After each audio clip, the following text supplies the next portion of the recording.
My cousin was born. And he scored a century, and I told my mother I want to be a test player. Similarly, when I told you that I would one day succeed, I declared I would take it 22 years. Our foreign minister who met you yesterday.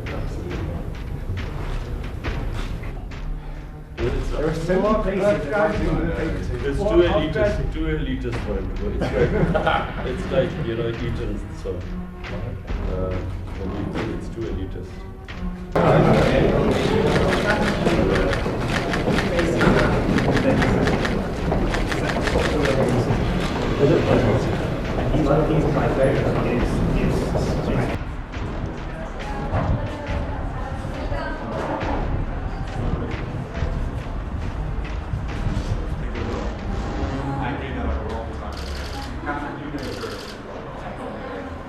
And do you get to do experiments?